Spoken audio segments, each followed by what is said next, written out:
किसी व्यक्ति को किसी देश में जन्म लेने और पालन पोषण होने मात्र से ही उस भू भाग के राष्ट्रीय होने का अधिकार नहीं मिल जाता।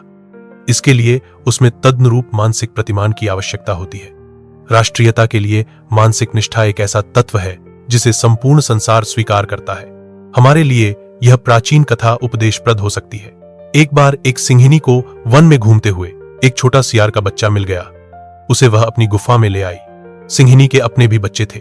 उसने अपने बच्चों के साथ उस सियार शिशु को भी अपने दूध से पालना आरंभ कर दिया।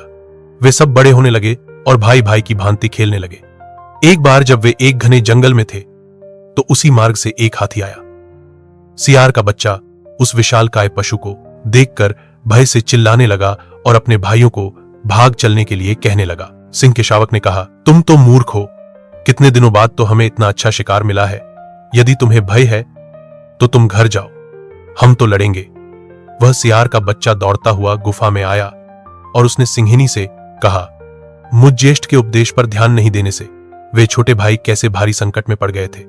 सिंहिनी ने मुस्कुराकर उस बच्चे से कहा, निस्संदेह तुम मेरा दूध पीकर बड़े हुए हो, किंतु तब भी तुम अपनी प्रकृति से भिन्न कैसे हो सकते हो। हे पुत्र, इसमें कोई संदेह नहीं कि तुम वीर हो, चतुर और विद्वान हो, दर्शनीय हो, परंतु जिस कुल में तुम्हारा जन्म हुआ उस कुल के लोग हाथी नहीं मार सकते।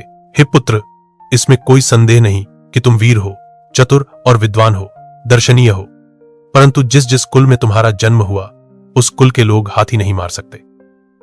हे पुत्र, इसमें कोई संदेह नहीं कि तुम वीर हो, चतुर और विद्वान हो, दर्शनीय हो, परंतु जिस कुल में तुम्हारा जन्म हुआ उस कुल के लोग हाथी नहीं मार सकते।